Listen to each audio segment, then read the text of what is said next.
Hey guys, this is the FANA podcast. I'm Ben. And I'm Topliss, and for all you ground-ups out there, this podcast is for you.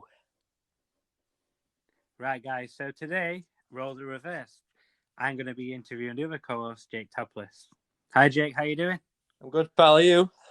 I'm good. Are you ready to talk football? I'm ready to talk football. Let's go. Right, guys. So this is Jake, and he's going to be the other co-host alongside me for the podcast. And so, Jake, what is your background in football? Well, football is my biggest passion in life. Anybody I've ever met, I've absolutely bored to death speaking about people who don't like football, especially all the way through school. I'm a big Liverpool fan. I've been since I was a kid.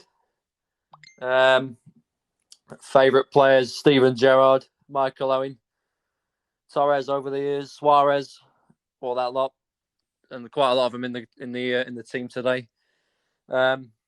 Also watched my local team in non-league, Shirebrook Town, for a number of years when I was younger. Not so anymore. I haven't seen him in 4 years, sadly. I've also watched my other local team as well, Mansfield Town, who are currently in League Two. I've been going home and away with them for a while. And I'm also, aside from ground upping, I'm also soon to be level 2 qualified coach. So you have aspirations of going into the coaching side as well as ground hopping? That's absolutely, yeah. I've coached 2 teams with Wisewood Junior Football Club. And I'm also hoping to go to America in the summer or Canada. I should have gone last summer, but with the restrictions, I couldn't go. It's been postponed.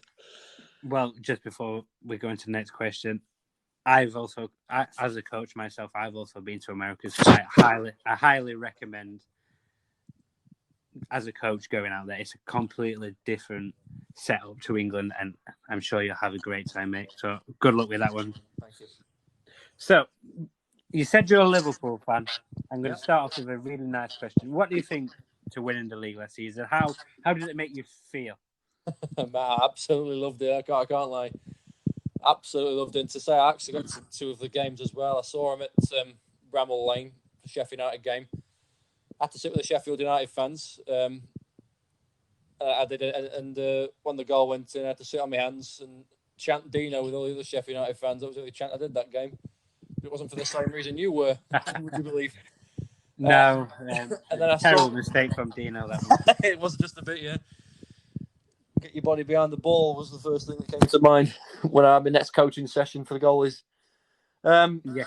And me and my brother, who was also a Liverpool fan, went to see them play Wolves in this late December at Anfield, and which we won 1-0 as well. And winning the league, I thought, well, it's the best I've ever seen in my lifetime. The way they played that season, I thought they were absolutely incredible. It's win, win, win, win, win. So, being a Liverpool fan, you have an incredible home record. Yeah, I believe it's around 3 seasons. Your last time you lost at home in the league. Last time we lost was in I think it was April 2017. Coutinho scored. We were 1-0 up against Palace, and then Big Sam's tactics. Christian Benteke scored twice, so we sold in that summer before the season started, and we lost 2-1. So, do you think you can keep the home record going? I think we can, yeah.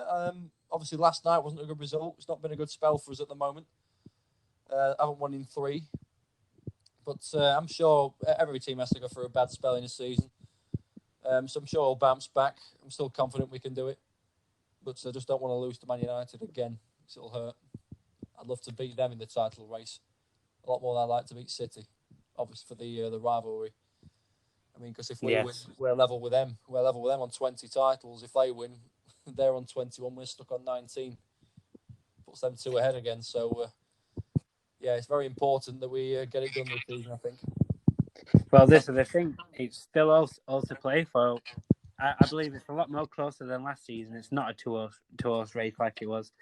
You've got Man U who's up there with you. You've got yourselves. You've got Man City who's 2 games in hand. They could join you, maybe overtake you. You've got Leicester who's up there again, which is good to see. And you've sort of got your Spurs, which are in and around there with the Chelsea's. So it's good. It's good to see a bit more competition. Don't know about Chelsea, but Tottenham, I still think, yeah. Right. So I'm gonna have one more question for you. Okay. Just before we stop talking Liverpool. What do you think to the Gerrard slip? Why did you ask that? Why did you ask that? It still hurts. I can't lie. It broke me out on the day because I watched that game with a Man United and Chelsea fan. So you could guess how they felt. And why him as well? The one player who that trophy would have completed his career. And it was just a really bad luck situation, really. But from that season, I can't really blame Steven Gerrard with the fact that we lost the league. We didn't defend well enough that season. Simple as that. I mean, I think back to Kolo Toure against West Brom. He had the ball. He passes it straight to, I can't remember, Anichebe, I think it was. He ran in and scored. If he doesn't do that, we win the game 1-0. We're 2 points away. We could have won the league. Losing that game wouldn't have affected us that much. No. Losing to teams like Hull City away that season as well, So there's plenty of things that season, not just a slip, not to mention the game after that when we were 3-0 up either. But yeah, it's still, at the time, it's still bad. It still hurts a bit. Well, obviously Gerrard is captain of Liverpool. He's been there all his career. I think the iconic moment from it is where he's in the huddle and he says to the Liverpool players, "You don't let this one slip," and then this happens. So it's a very iconic moment because of that as well. Yeah, it is. Right. So you were talking about how you followed Shirebrook and Mansfield, right? Yep. So do you want to tell us how you got into that and why did you follow both and why did you stop sort of following Shirebrook 4 years ago? Mm-hmm. Well, when I was little, I remember my granddad saying, "Do you want to?" I was back in 2002. Really, when I was little, my granddad, who followed Shirebrook for a number of years since they were formed. So they were formed in 1985, I think it was. He'd been going up to watch a bit of local football, and he just said to me when I was getting into football, "Would you like to come and watch?" And I had a few school friends and local lads at the time who went up, and I quite enjoyed it really, watching him play. After a couple of years, I did lose interest a little bit, and I stopped going. But back in 2012, I can remember I had a few friends around to watch Liverpool, Man United in FA Cup, and then after, because it was on early kick-off Saturday, we went to watch Shirebrook in the afternoon because it was straight after. We thought, we'll take everybody up, and we got up there, and a few other local lads who I knew in the past, they had a drum and a flag, and we used to sing chants for Shirebrook, which I thought was great. I joined in on a few of them, and when we scored, we did the "Let's all do the Poznan," just like Man City and Lech Poznan used to do. And on that day, we won 8-1, which I believe we did it quite a few times. And then I didn't go for a few months. And then I think it was April 2012. I can remember one that I used to go to school with, text me saying, "We've got a semi-final tonight, cup semi-final. Your support will be greatly appreciated." And I wasn't too sure. I was a bit hesitant on it. Later that day, I had a driving lesson. And when I parked up outside my house, there's two of the other lads literally walking past my house. And as I got out of the car, they said, "Oh, come on up later on, lad. We need your support. Come and cheer on the mighty Brook." And then I said to my other mate, I said, "Right, I'm coming. What's the plan?" This was the game that I blogged about. And bear in mind, I've been 100 times to see Shirebrook. Well, at home, that is, and many games away as well. Shirebrook playing Winterton Rangers, who were a division above. They're in the NCL Prem. Shirebrook are in Division 1. Shirebrook's about mid-table, and I think Winterton were 5th in that table, looking for promotion in the league above, so it's a heavy task. We get there, we're already singing, drums banging. Shirebrook conceded a corner in about 15 minutes, I think it was, 1-0 to them. Didn't let us get down, we still carried on going. And then later on another corner, they scored again, 2-0. 2-0 down at half time. We're thinking it could be 4 or 5-0 here, but it still didn't dampen our spirits. Second half starts. Shirebrook come a bit stronger, get a bit more into the game, and I think it's like on the hour mark. Striker's put through on goal. He's 1-on-1. He shoots, Peeper's dive. He's missed the ball. It rolls and rolls and rolls from Riyadh. And then it eventually hits the net, and we've gone, Poznan, let's all do the Poznan. 2-1, game on. 2 minutes later, a lad who's also called Topliss, by the way, namesake, he gets the ball on the corner of the box, cuts inside, goes for goal. Keeper's jumped, dived for it. It's hit the bar and gone in. And I'd say now, all of us, we've not even done the Poznan at this point. We've just literally all done a massive huddle because it's 2-2 out of absolutely nothing. Like, how we pulled that off, I'll never know. For the rest of the game, Winterton had to come again, and they did, but they couldn't make the breakthrough. So it's 2-2 in this extra time. For most of the first half of extra time, it's all Winterton again. We've got our hearts in our mouth. We're still chanting, even though it's a bit nervy. Shirebrook had one good 5-minute spell towards the end of the half, but they didn't do anything. Second half, it's all them. With about 5 minutes left, they got the ball on the right. He's crossed it in, but he hasn't crossed it in. Keeper's scrambling. It's hit the bar. It was so close. Blooming hell out of it. And then for the last 2 minutes, Shirebrook have got the ball upfield. The ball's crossed in. Striker's stretching for it. He's not got there. He's come straight to keeper. So again, the heart in your mouth moment. I went through every emotion at this point. Literally, pure elation to pure like, oh my god, this is killing me. Penalties. It's gone to penalties.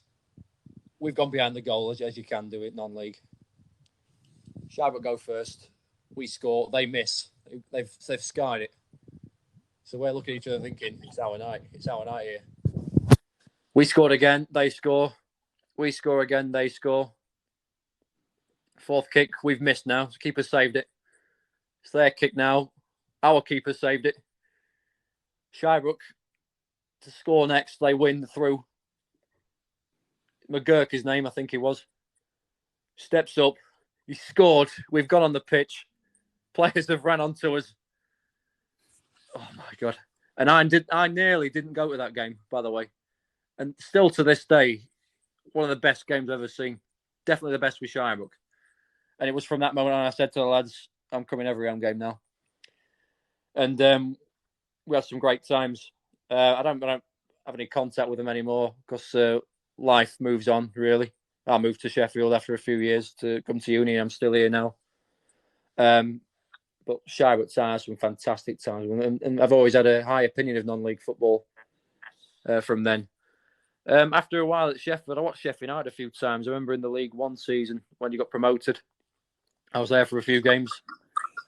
And then my brother was going to watch Mansfield with his mate, who I would later meet and call the Super Stag in my blog. And he told me he was getting a season ticket. And I said to him, when Mansfield played Chesterfield at home, I'm going to get me a ticket so I can come with you because that's the big one. Chesterfield's the big one. So I did. The day comes around. I sit in the Mansfield block queue and have an absolutely great time. Flares, you name it. They've got it all, even yellow confetti for when they walk out. And I just thought, no disrespect for Sheffield United, but Mansfield is my actual hometown, who I've had a little bit of a soft spot for over the years. I was delighted when they got promoted into League Two. And I didn't like it when they got relegated out of League Two all those years ago as well. And from then on, got on well with everyone in block queue and the Super Stag, as I call him now. Very similar to us. And yeah, and that's the story of the teams that I love the most. So, from that game, if you didn't go, you wouldn't have experienced a thrilling tie by the sounds of it. Did Shirebrook go on to win the competition? What happened? No, mate, they didn't. They were in 2 cup finals that year and they lost both of them. That is football, summed up. It's football. A roller coaster ride. Well, they're in 2 cups. They were already in 1 cup final at the time. that was the second cup final. The second cup final, the one that they won, that semi-final, I've told you, they were playing another team in the higher league who we expected them to win. But the other cup final, though, we were 1-0 up. They were down to 10 men. We sat back and they scored on like 85 minutes, and then just the momentum took them into extra time, and they scored 2 more goals. And we just capitulated, and that one hurt the most. But the other one we kind of expected, really. Yeah, that's football for you. It's definitely highs and lows. You get the teams. It's sort of the magic of the cup. It's sort of like the magic of the FA Cup, as it's FA Cup weekend. Yeah, you're always loving underdog. So when you played Winterton, you're 2-0 down. You think, oh, a lot of fans were like, all right, it's game over. But you took it to them. You got back to 2-2.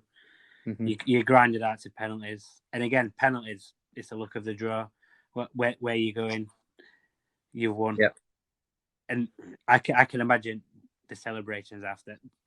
Oh man, just the relief of all the nervous tension you've had, the build up to it. It's just incredible. I can imagine the celebrations you had after. Oh man, you're telling me. So, yeah, you've had your highlight with Shirebrook. Is there any in particular sort of Mansfield game? What stands out for you apart from the Chesterfield one? Again, the one I blogged about with Mansfield, if you've seen it, it was the we played Cheltenham. Now, at this point, I was doing my level 1, so I was actually home anyway, so I could go. I had a free Saturday. I'd go with my brother to watch it in the block queue end, because it's in block queue in the upper tier where the lab section is. This game had everything, absolutely everything. So I'll run you through it. About 15 minutes in, Mansfield have given away a penalty. Can't remember who took it for Cheltenham, but he steps up straight down middle, 1-0 to them. Danny Rose was fouled, and Gary Johnson, manager of Cheltenham, wasn't very happy at the time, and Steve Evans was shouting at him because he was our manager at the time, and Gary Johnson was trying to get past the 4th official to guffer him. I'm telling you, he was livid. He was sent to the stands, as you can imagine.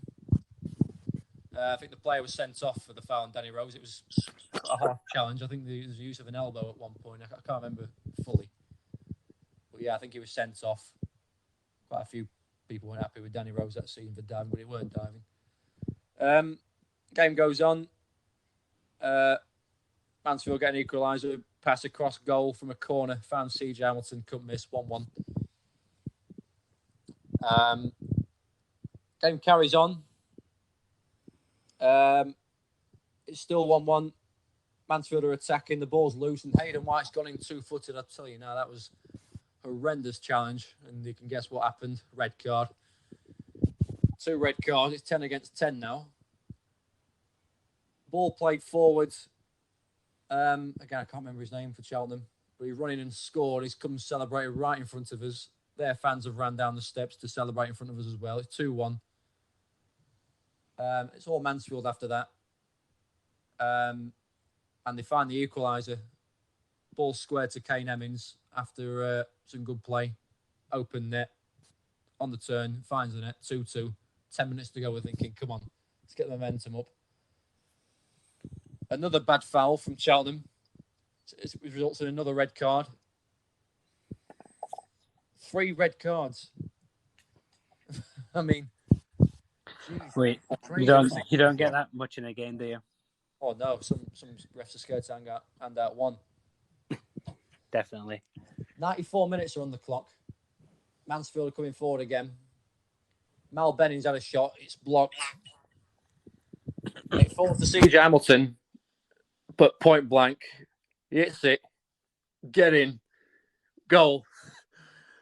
I'm literally screaming in the stands, celebrating. We all are.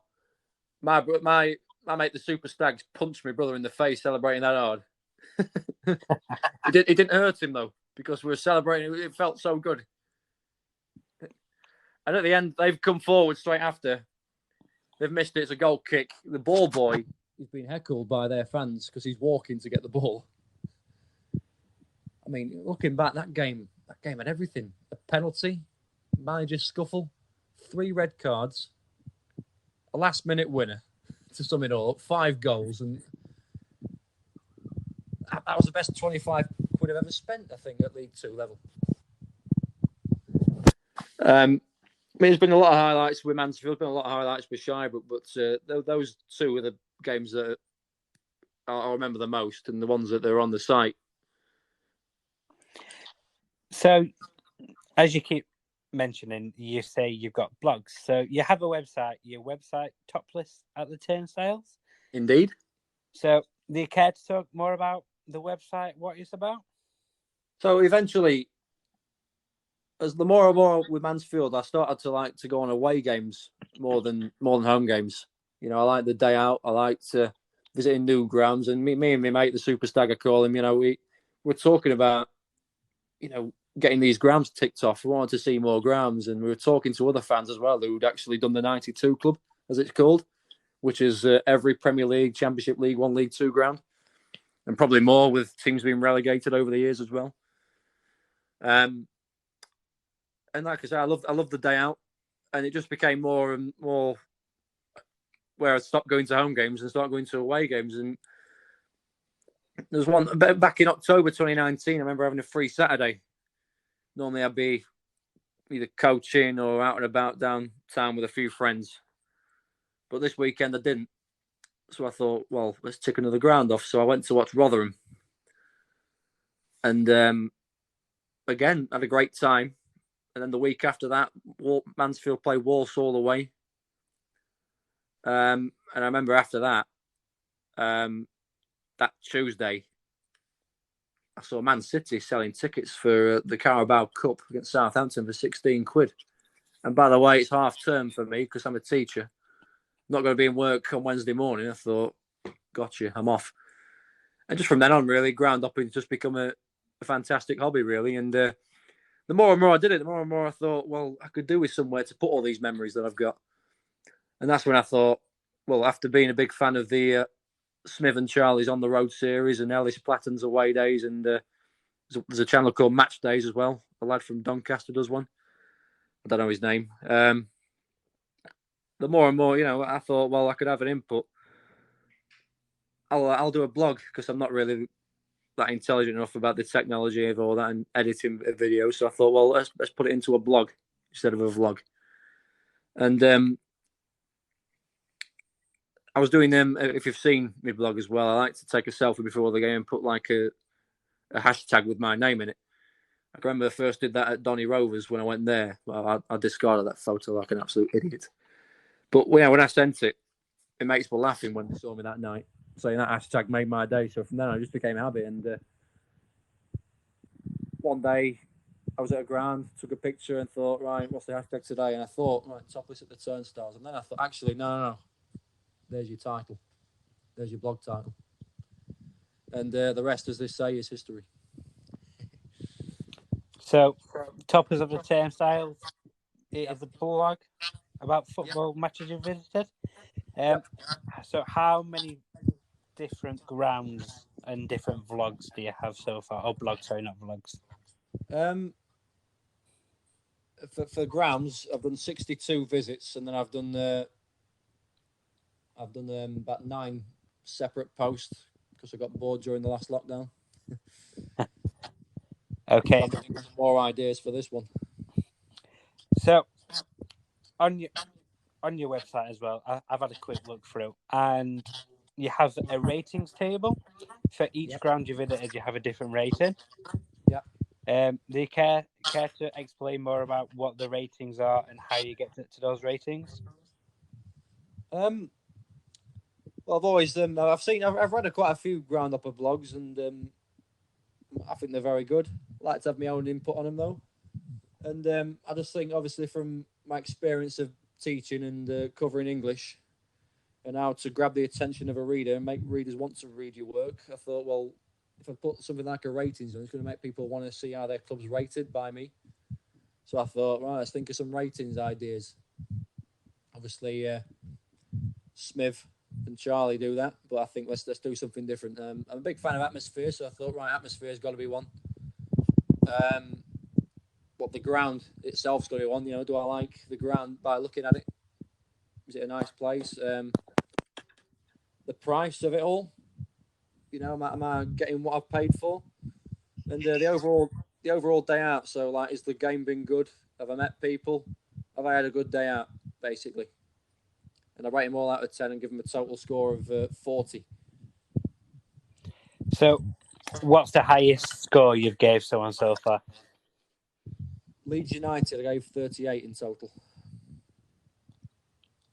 So this leads on to the next question. Do you ever believe you're going to see a team where you give a perfect score? 40 out of 40. I'm not afraid to give them out. If I had to tell you what teams do I think could possibly do that, I'd say probably Boca Juniors, perhaps, in Argentina. Yep. I think Dortmund, possibly. I'd say those two, but I'm not going to lie, I think the first 40 out of 40 could be a surprise one, really. You never know out there from what I've seen so far. There's some teams in that table that you wouldn't think are as high as they should be. I'm not going to mention any names because I don't want to put them down like that because they don't deserve to be because they're high up. But having said that, there are also a few teams that probably did underwhelm me a little bit that probably shouldn't be as low as they are. So, yeah, you never know who could be a 40. But I think them two, could be. It'd probably have to be a 0-0 not to be from what I've seen so far. And especially when they've both got iconic good grounds as well. Yep. So, again, like you said, it could be a surprise one. It all depends about what happens on the day. You don't know what's going to happen within the game. You don't know how the away fans are going to be for the atmosphere as well as the home fans. And there's stuff outside of your control, what can affect the ratings, I guess. Another section on your Topliss at the turnstiles is you have a bucket list. Now, I sat through the bucket list. You have 80 different experiences you'd like to be a part of. Now, when I sat through and read through them all, I managed to tick off 9 out of the 80, which I have done. So I just wanted to know, how many have you done, and is your aim to complete the bucket list you have? I probably would prefer to complete the bucket list. Yeah, from what I've done off the top of me, I can't remember fully, but I know I've been to a Steel City derby. I've been to 2 of them. Not seen a goal though, sadly. I've been to FC United Manchester. I've started my own chant a few times. I've had the away day experience. I've had my photo taken with the Champions League and the FA Cup. Not the other 2 though yet. So we're halfway on that one. From what I can remember, that's about it. From what I can remember, yeah, off the top of my head, yeah. So, what is the number 1 on the bucket list? What's the one you want to do the most? I've got to say the Super Classico in Argentina, River Plate versus Boca Juniors.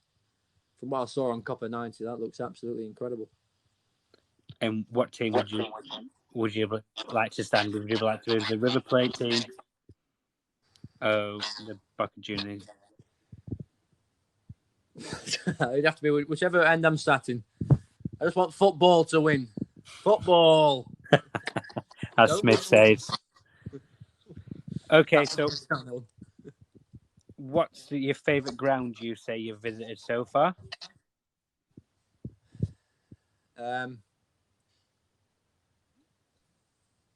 Favourite grounds. I love Leeds. People are going to hate me for saying that, but not just for the ground, but for the entire day and for that fan base. That was fantastic. As a Liverpool fan, I hate to say it, but FC United Manchester, those fans and the ground, absolutely fantastic for that level. Stoke City, the team that has over the years taken plenty of points off of Liverpool in the Premier League, I've not liked. Absolutely incredible. What other grounds? I love Glossop North End for the views. Absolutely fantastic. I love picturesque grounds, me. What other grounds are they? Just trying to think off the top of my head. I think Cambridge United's got a very nice ground. It's a very unique one.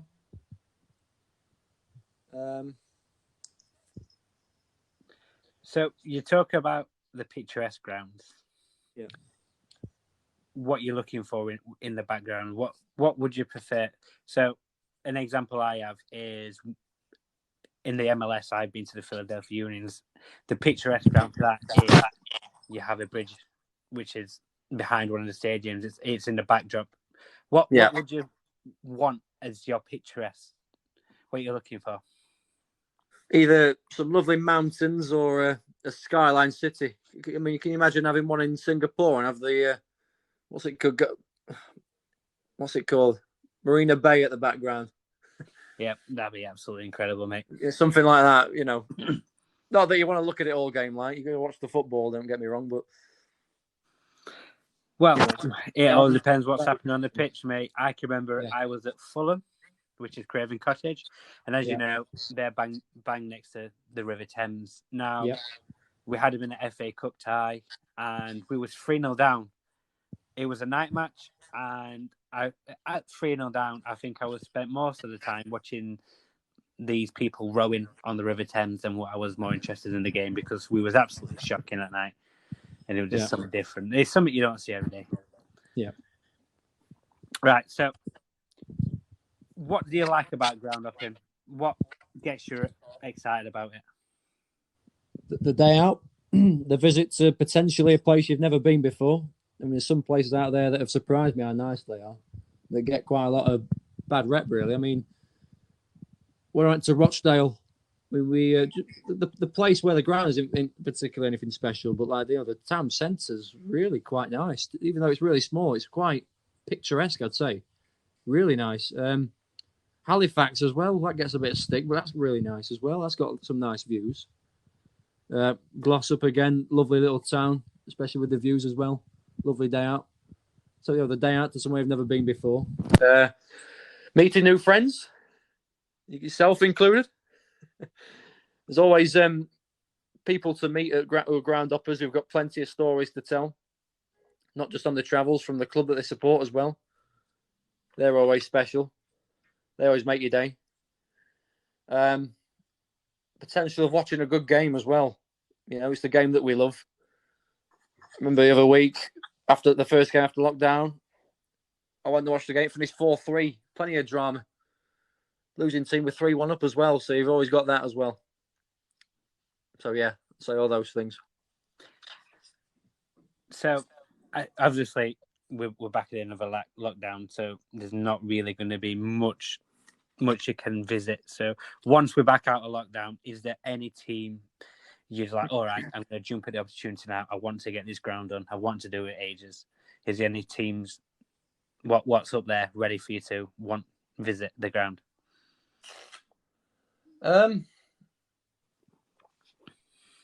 Well, I'd love to get on a plane and do my first international blog, to be fair, but I don't know whether that's going to be possible straight away. But in terms of the non-league, because that's the most realistic at this moment in time, I'd probably say someone like City of Liverpool. You know, they've got I've seen the story of them. They've got a great story and a good fan base who like to sing. So someone like them, perhaps. Loughborough Dynamo, I've seen them. They look quite good as well. I like to see a team in London, a non-league team, see what they're like, because there's plenty of teams down there. Someone like Enfield Town. They've got a big fan base as well. Who like to make some noise. So, yes, some things like that. Yeah. Speaking of the London teams, I was on a away day with Sheffield United, and we parked at Stanmore. Yep. Now, I thought, I'm at Stanmore. I'm just going to have a check. I have the app Footballogy, and if you have the premium app part of it, you get to sort of find out what teams are playing around you. And I must say, I put that on just for 50 kilometres in London, and there was just loads and loads of games what you could go and visit. Yeah. So, London, if you're in the London area, there's always a game what's on, and there's always going to be one close by. Probably got 7 games a week, wouldn't you? Well, especially to the late end, where a lot of teams play sort of Saturday and midweek. Yep. You could be going to a game at least 2-3 times a week, no doubt. Okay, so one last question for you. I'm going to put you on the spot here. So, ground up in. If you had 3 words to describe it, what would they be? Well, you have to put me on the spot. Something ground up in 3 words. I don't want to sound really lame. I'm trying to think of something special.